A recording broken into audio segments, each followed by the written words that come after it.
Père, nous bénissons ton nom. Nous te sommes reconnaissants. Merci pour ta grâce sur nos vies.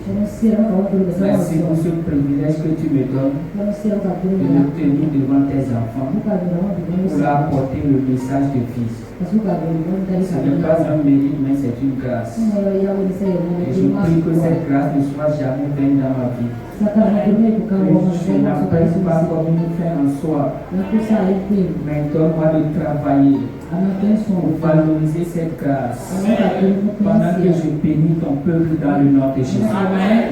Ils ne sont pas venus écouter un homme. Ils ne sont pas venus voir un one-man show, mais ils sont venus t'écouter. Père, je prie que tu leur parles au nom de Jésus. Je prie que tu libères la parole de capacité, de puissance transformatrice dans le nom de Jésus. Quiconque m'écoute ce matin, Père, il reçoit de ta part la parole nécessaire pour marcher dans une transformation totale au nom de Jésus. Quiconque m'écoute ce matin, qu'il reparte ici avec une nouvelle résolution dans le nom de Jésus-Christ. Père, nous prions que cette parole ne laisse personne indifférent. Qu'elle apporte, Père, la vie à chaque domaine de nos vies dans le nom de Jésus. Nous bénissons ton nom, Seigneur, notre Dieu. Au nom de Jésus, nous avons prié.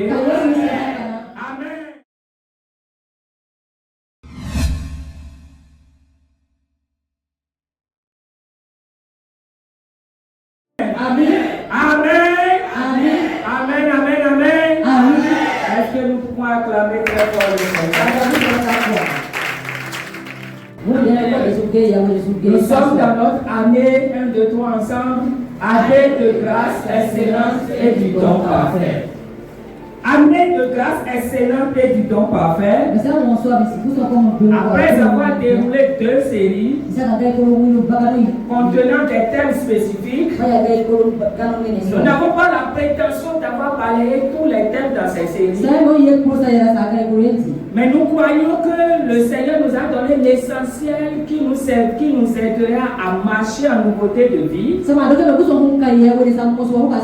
qui sera aussi pour nous des rudiments des matériaux de travail. Des matières premières que nous allons utiliser aussi pour bâtir nos programmes. Donc nous sommes en train de progresser tout doucement.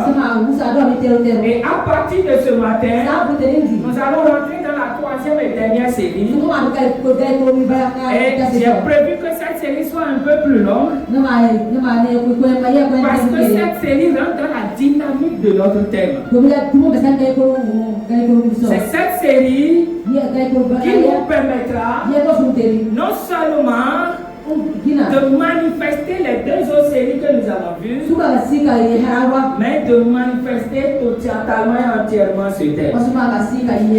Et je voudrais nous présenter pendant que nous la démarrons à être assidus, à être attentif, à écouter pas à pas, que personne ne soit paresseux, que nous sommes tous des travailleurs, parce que nous devons vivre ce thème.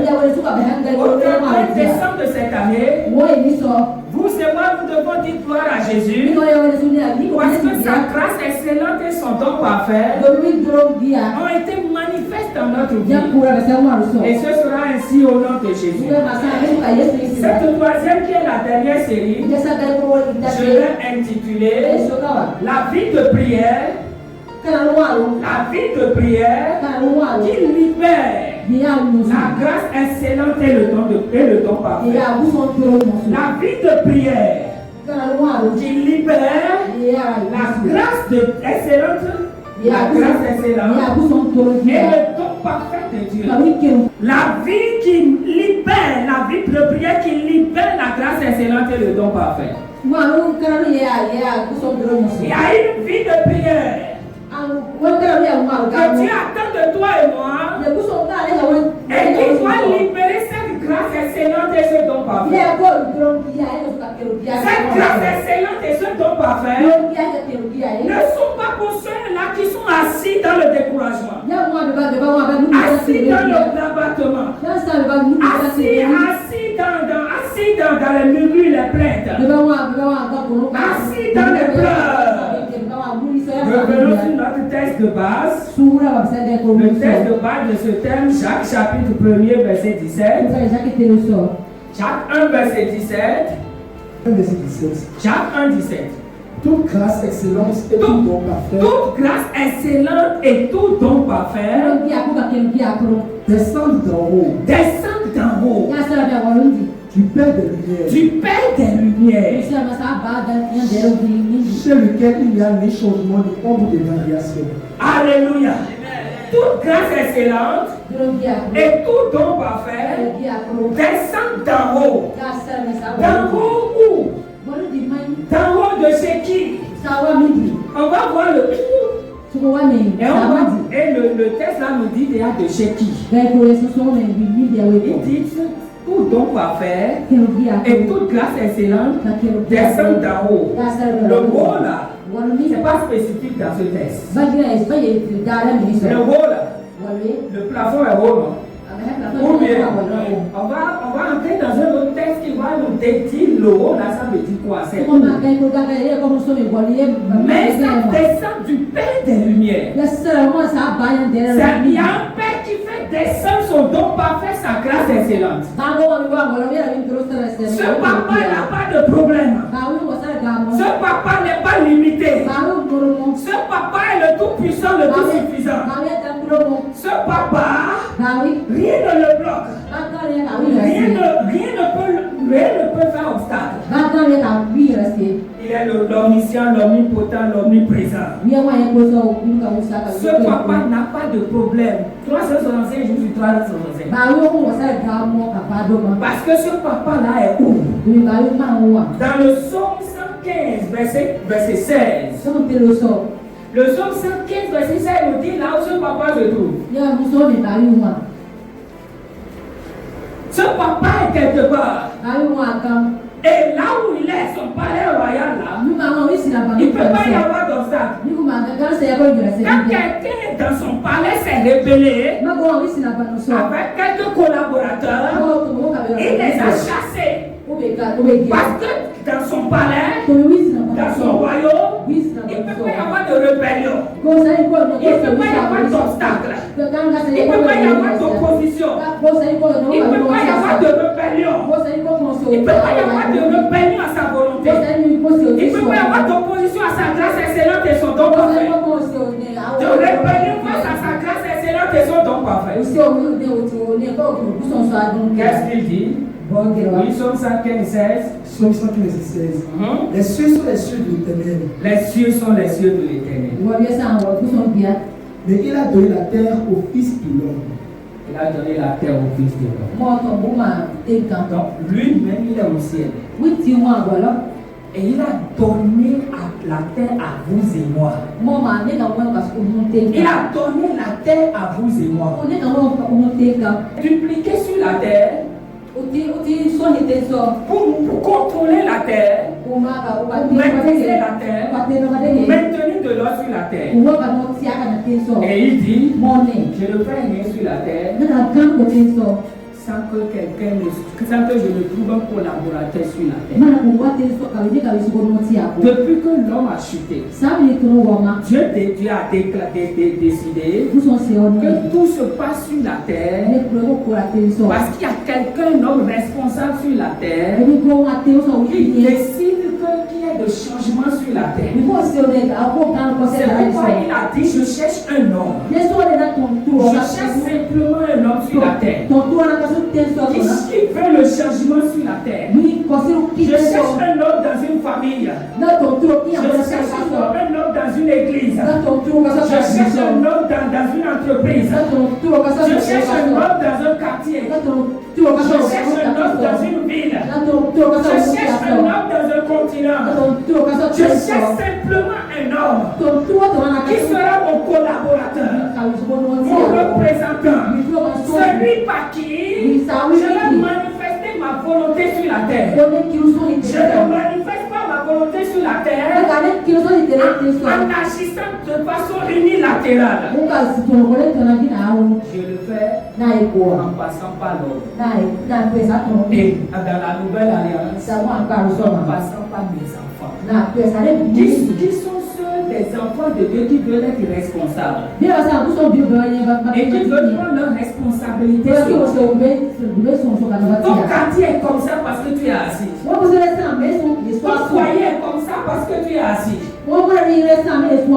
Ta famille est comme ça parce que tu es assis. Les choses ne changent pas parce que nous pleurons. Les choses ne changent pas parce que nous lamentons. Les choses ne changent pas parce que nous critiquons, parce que nous bavardons. Mais les choses changent parce que nous prenons la responsabilité de notre vie. Nous décidons qu'il y ait de changement. Nous décidons que le changement passe par nous.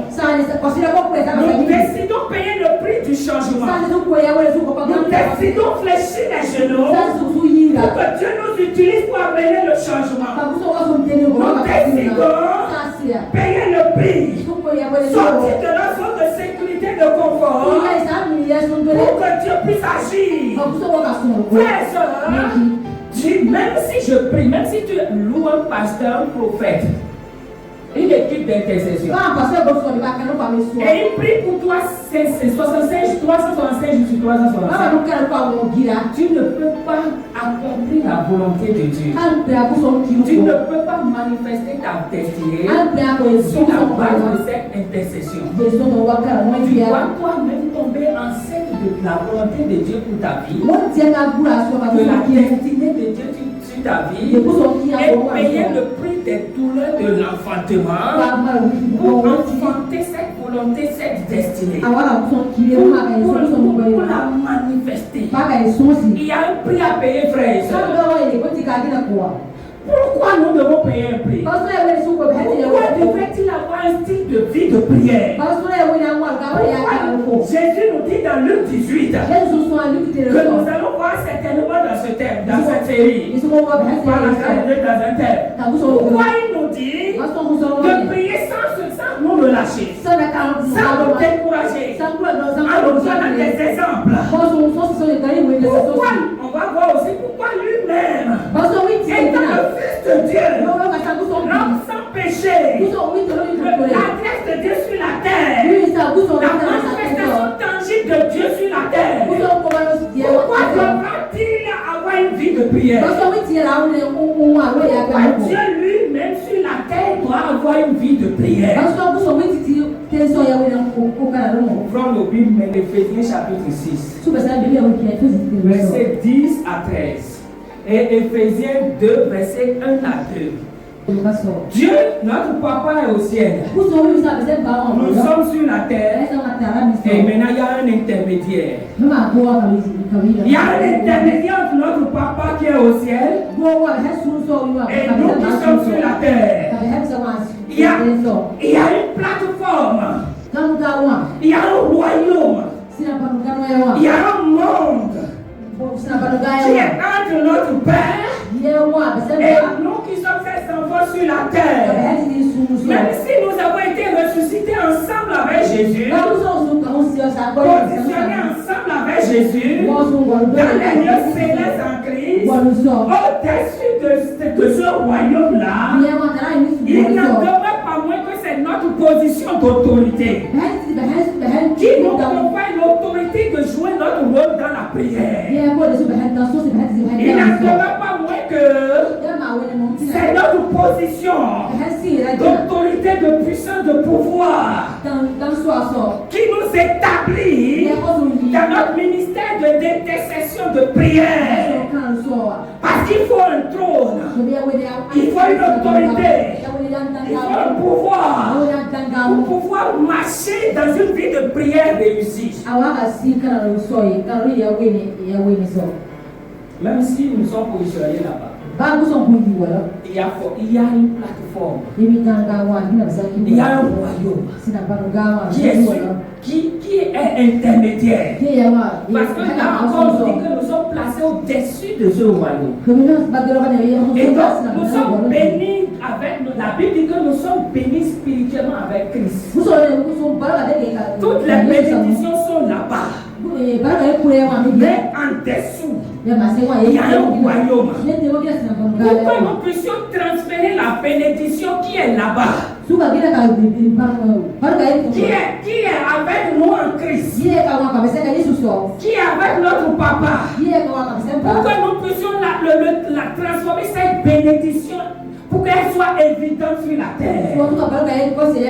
Pour qu'elle soit maniable, palpable sur la terre, il va falloir vaincre ce royaume. Même s'il est déjà vaincu, nous devons encore le vaincre. Quand je parle encore de le vaincre, je ne suis pas en train de dire que la victoire que Jésus nous a donnée est incomplète. Non. Je dis nous devons le vaincre. En expliquant, je dis que c'est que nous devons le vaincre.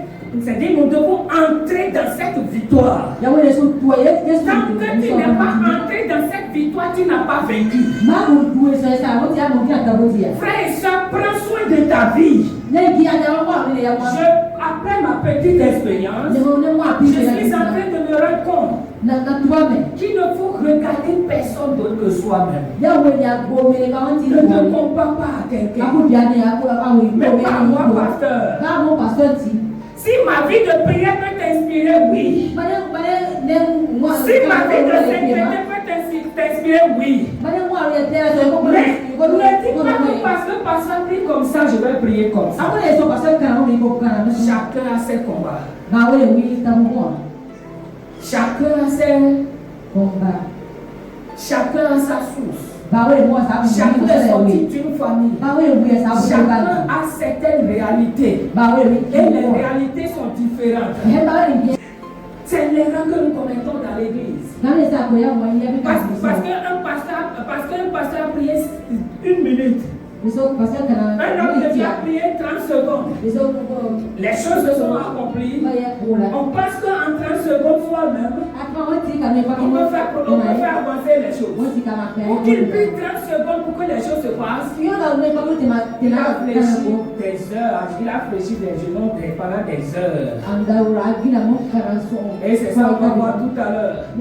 Jésus quitte la présence de la prière pour aller en public déclarer les choses. Il ne faut pas confondre la prière publique, la prière de déclaration publique pour que les choses marchent là. Comparer ça, il ne faut pas confondre ça avec la vie de prière privée. La vie de prière privée.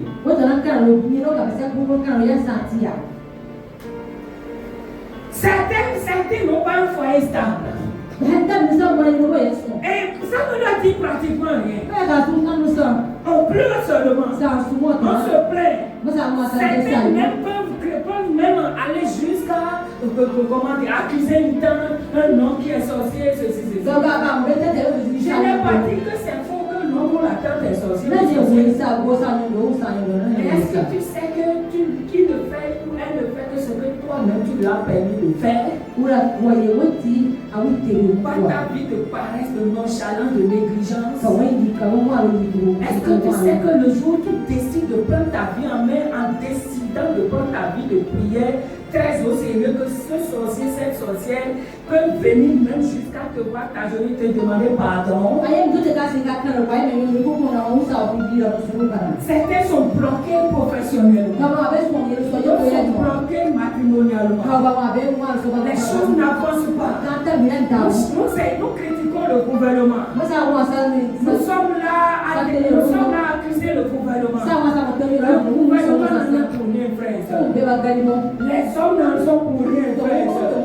C'est toi-même le responsable, c'est moi-même le responsable. Mais c'est maintenant moi je suis en train de comprendre certaines choses. Et par la grâce de Dieu, j'ai décidé de payer le prix. Et en son temps, vous aurez le témoignage. Tu vas te lever et payer le prix. Parce qu'il y a un royaume. Il y a un royaume qui est en intermédiaire entre ce que tu as déjà spirituellement et ce que tu dois manifester physiquement. Entre ta destinée spirituelle et sa manifestation sur la terre. Entre ton mariage qui est déjà fait spirituellement, et la réalité que tu vis sur le plan physique, en tes études qui sont déjà accomplies spirituellement, et les échecs que tu vis physiquement, le chômage que tu vis physiquement, et le travail que Dieu a déjà pourvu spirituellement, il y a un intermédiaire, il y a un royaume intermédiaire, il y a des esprits, frères. Il faut prendre conscience. Il y a des esprits qui travaillent pour que tu sois tout le temps frustré, tout le temps amer, tout le temps rancunier, tout le temps prêcheur, tout le temps calomniateur, tout le temps en train d'accuser les autres. Parce que c'est quand tu es comme ça, ils sont contents, ils sont gagnés. Pourquoi? Parce que tu n'es pas entré dans ta victoire. C'est eux qui sont dans leur victoire. Libre. Éphésiens 6, 10 à 13. Question pour minute. Pour conclure, devenez des chrétiens forts. Devenez des chrétiens forts. La place n'est pas pour les chrétiens faibles, frères. Le monde là n'a pas pitié des hommes. C'est un monde de jungle. Les petits sont écrasés. Pourquoi les lions n'ont pas pitié des lièvres? Pourquoi n'ont-ils pas pitié des moutons? Mais c'est leur nourriture. C'est ça notre monde. Ce monde ne connaît pas petit. Si tu es faible, si tu es petit, tu seras écrasé. Tu seras ridiculisé. Tu seras réduit à néant. Tu seras amer. Frères, c'est sur tous les plans. Si tu seras professeur, sur le plan professionnel, tu seras amer. Tant que tu es un bébé spirituel qui va au travail. Si tu es un entrepreneur bébé spirituel, tu seras amer. Tant que tu demeures bébé, tu seras amer. Parce que ceux-là qui aussi ont le spirituel, qui dépassent ton surnaturel, alors qu'en principe ton surnaturel les dépasse. Tu es censé être au-dessus. Parce que tu es un bébé, tu es en dessous. Ils n'ont pas pitié. Ils vont marcher sur toi. Même si le gars des marchés de Lyon, et il trouve marché de 100 000. Toi qui n'as aucun marché, tu peux te dire qu'il va te laisser ça. Il va encore te prendre ça. Il n'y a pas pitié. Il va encore te prendre. Tu es au travail. Tu vises un poste. Tu vises une position. Tu vises une promotion. Et tu ne travailles pas spirituellement. Tu vas seulement, tu fais cours du soir. Tu te prépares physiquement, intellectuellement, ainsi de suite. C'est très bien. Mais spirituellement, tu ne te prépares pas. Frère, tu seras là, on va prendre un incompétent et le positionner. Et ta douleur va s'agrandir, ta frustration sera vraie. Pourquoi? Parce que l'incompétent, bien sûr, le plan naturel est incompétent, mais sur le plan spirituel, il est efficace. Dans ce qu'il sait faire spirituellement, il n'a pas honte, il n'a pas peur de se retrouver sur un carrefour à 0 et nu en train de se laver. Pendant que toi tu ronfles, pendant que tu tournes à gauche, tu mets encore ton truc là, ta couverture, tu t'étires, mais il est nu sur le carrefour. En train de vous invoquer Dieu par les paroles incantatoires. Ce que son féticheur lui a dit de dire, il obéit à la lettre à son féticheur. Est-ce que quelqu'un peut m'obéir à la lettre dans ce message? Lève-toi, frère. Tu peux te dire que toi tu ne fais rien à quelqu'un. Tu es choqué avec tout le monde. Oh, tu n'as pratiquement rien. Qu'est-ce que tu as que les gens vont oublier?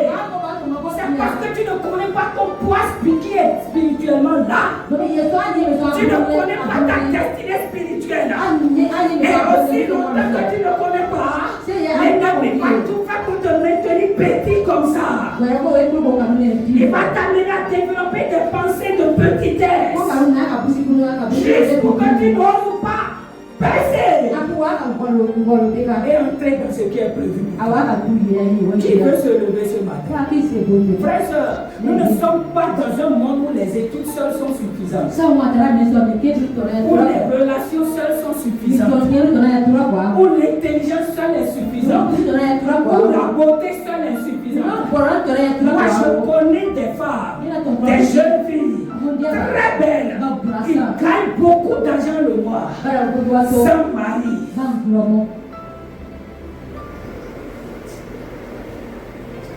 Sans mari, on commence une relation, ça ne dure pas, ça se brise. Et malheureusement, on va essayer de féticher, ça ne change pas. On se plaint, ça. Mais on n'a pas la sagesse d'aller vers le véritable Dieu. Et quand je prie que le Saint-Esprit le ouvre. Écoutons. Non pas vous-même, mais en puisant vos forces dans les ressources infinies de la puissance du Seigneur. Vous devez être fort. Dis, je dois être fort. Je dois être fort. Je dois être fort. Ta force, tu dois la puiser dans ton lieu secret. Dans ton lieu secret, tu dois puiser cette force. Tu dois puiser cette capacité. Si ton lieu secret là, tu es faible dans ton lieu secret, tu seras faible au dehors. En public, tu seras faible. Si tu as une vie de prière faible, ta vie publique aussi sera faible. Ça ne c'est une loi.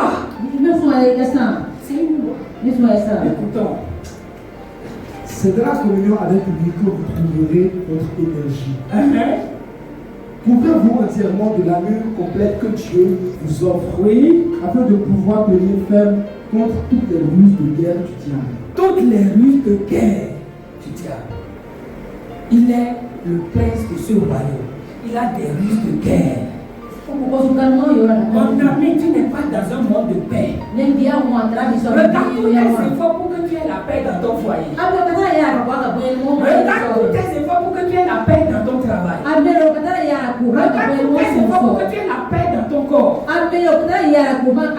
Nous ne sommes pas dans un monde de paix. Nous sommes dans un monde de guerre. Où ce sont ceux qui ont compris et qui font la guerre pour avoir la paix. Pour la paix. Si tu vois la paix dans mon foyer, c'est parce que j'ai fait la guerre. Et j'ai remporté la victoire. Ah oui, frère et soeur. Un simple petit problème de fourchette peut amener la pancarte dans un foyer. Aussi longtemps que le mari est fixé sur le problème de fourchette, la femme est fixée sur le problème de fourchette, aucun d'eux ne voit au-delà. Petit problème de fourchette, ça va amener pancarte. Les deux vont vivre sous le même toit sans se saluer, sans s'asseoir, parler des défis du foyer. Célibataires chrétiens, comprenez avant d'entrer. Battez-vous pour un foyer stable avant d'entrer. Travaillez pour un foyer stable avant d'entrer.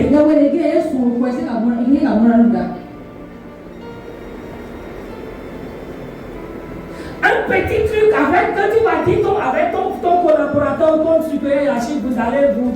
Tu dis ça avec problème. Frère et soeur, il faut faire quoi? Amen. Lisons. Car ce n'est pas seulement de notre combat à nous qu'il s'agit. Il ne s'agit pas de notre combat à nous, c'est dit, ce n'est pas un combat charnel. Il ne m'a pas salué, je ne le salue. Il m'a insulté, je le réponds. Il n'a pas donné argent de popote, il ne mange pas. Non, mon supérieur, mon collaborateur là, sa tête m'énerve. pas de ça il s'agit. C'est pas aller mentir.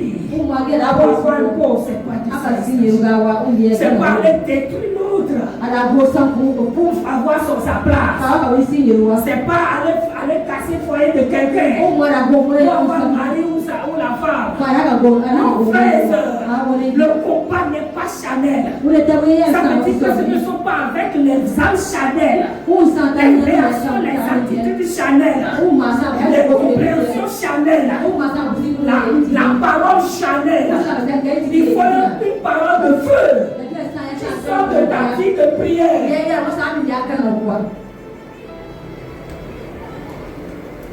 Oui. Nous n'avons pas été uniquement contre notre nature terrestre, ni contre de ses ennemis mortels, mais contre les puissances occultes, contre une organisation. La puissance occulte. Vous entendez? Les puissances occultes. Même la scène vendeuse de bouillie connaît ça. Vous la voyez avec plusieurs bagues au doigt. Même le Zem Diamant sait ça. Vous le voyez à un moment donné, il casse sa moto. Et il est là.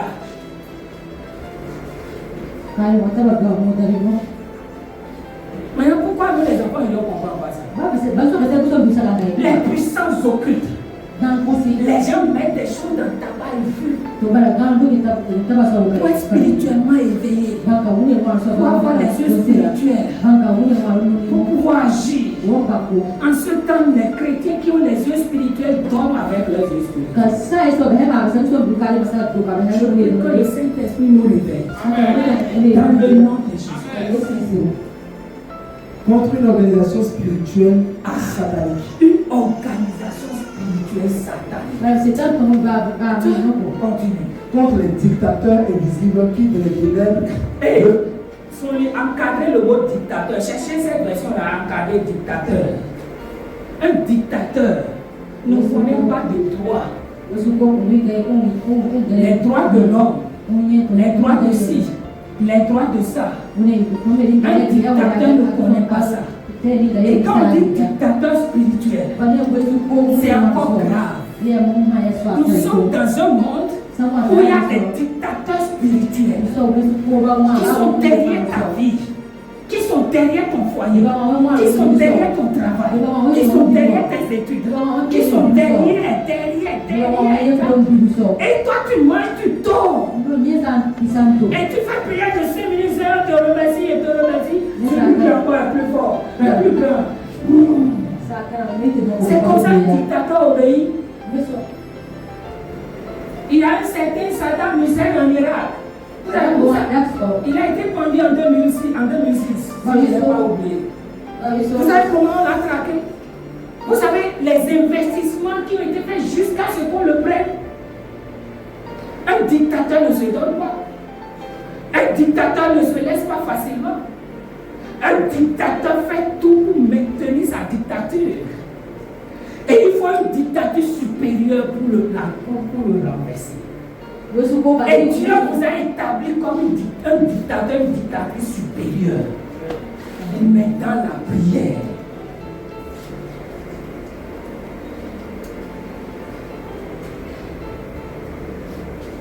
Oui. Quand les dictateurs invisibles qui de les ténèbres veulent contrôler et régir notre monde. Ils veulent contrôler notre monde. Régir notre monde. Ils veulent contrôler ton foyer. Ils veulent décider de combien de fois tu manges par jour. Ils veulent décider de ta capacité à acheter, à te procurer 2 ou 3 repas par jour. Ils veulent décider de contrôler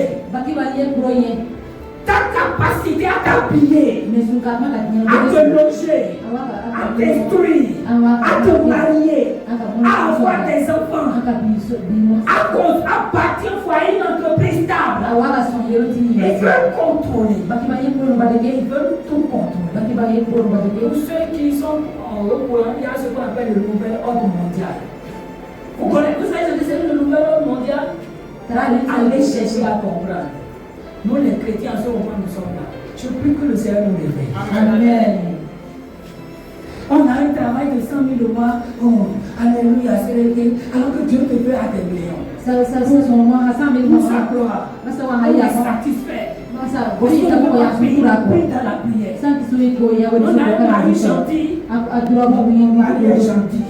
Seigneur, merci pour mon mari. Il est le mari gentil que tu vois. Un jour, tu vas le méconnaître. C'est pas prophétie, hein? C'est comme ça. Ça ne connaît pas pasteur. Ça ne connaît pas frère. Ça ne connaît pas soeur. Parce qu'il y a des dictatures qui ne connaissent et ne reconnaissent que ceux qui sont capables de les mettre à leur place. Tant que tu ne décides pas, tant que tu ne dis pas, arrière devant Satan, arrière devant cette pensée, arrière devant cette attitude, arrière devant cette réaction, tu ne peux pas vaincre. Et pour avoir la capacité de le dire, fléchis les genoux dans la présence.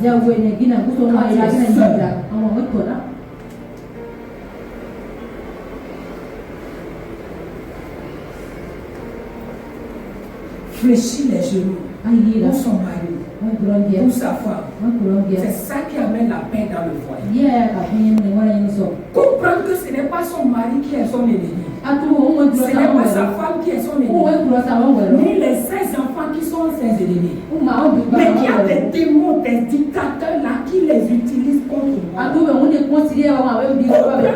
se lever dans la prière. Et dis-toi, démon qui influence mon mari contre moi. Toi qui fais que l'argent me fait que diminuer là. Arrière. Et pendant que tu pries, tu es gentil avec le monsieur. Tu nourris son ventre et son bas-ventre. Même s'il parle méchamment parfois, la parole de Dieu doit pouvoir te dire tais-toi. Parce que tu es en train de prier pour son changement. Ne parle pas pour encore remettre en cause ta prière. N'annule pas ta prière par ta parole. On n'est pas une attitude bizarre pour encore annuler ta prière. Frères et sœurs, combien de fois nous prions bien? Nous jeûnons bien. Nous faisons plus ensemble. Mais cette parole annule le prière. Une seule attitude annule le prière. Nous avons des enfants qui sont dans des écoles. Et aucun panier n'est gentil. Aucun panier, frères et sœurs. La autre chose que l'amour de l'argent.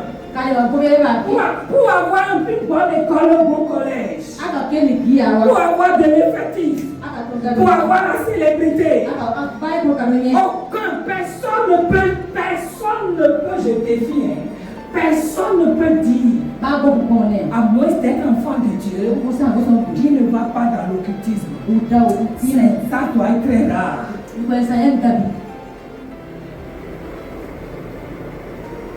Ils font des sacrifices.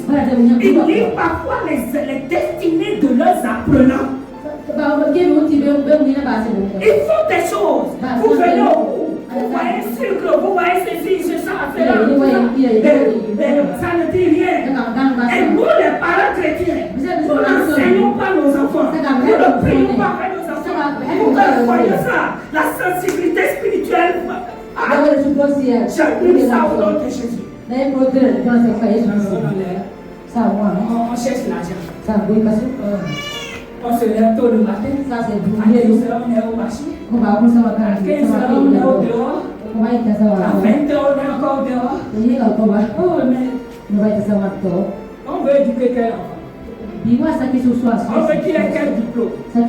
Il ait quel travail? Qu'il n'accomplit pas comme destinée. Frères et sœurs, je ne sais pas comment je vais dire ça. Mais j'ai pris la résolution de payer moins de prix. Je vais payer, je demande que le Seigneur m'aide à payer mon prix vis-à-vis de vous. Pour faire ce que je dois faire en tant que pasteur. Et à payer le prix vis-à-vis de moi-même et de ma femme. Et je rends chacun de nous responsable.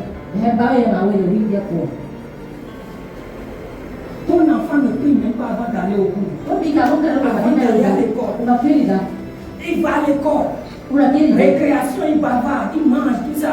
Tu ne lui enseignes pas la prière. Alors qu'il y a des écoles, on connaît des écoles, il y a eu des écoles. On a empoisonné les enfants.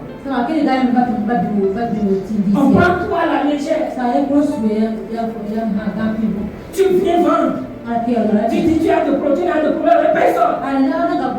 Visiblement, tu n'as de problème avec personne. Tu peux te dire que tu ne vends pas grand-chose. Ton atelier là. Oh, tu n'as pas repris. Celui qui est à côté a plus de clients que toi. Mais est-ce que tu sais que même s'il a plus de clients que toi, tes clients, le peu qui vient chez toi, là, il veut encore ce peu là. Le peu que tu vends là. Tu sais que même celui qui vend plus que toi est encore jaloux de ce peu là. Parce qu'il est un dictateur. La dictature n'a pas de morale. N'a pas de bon sens.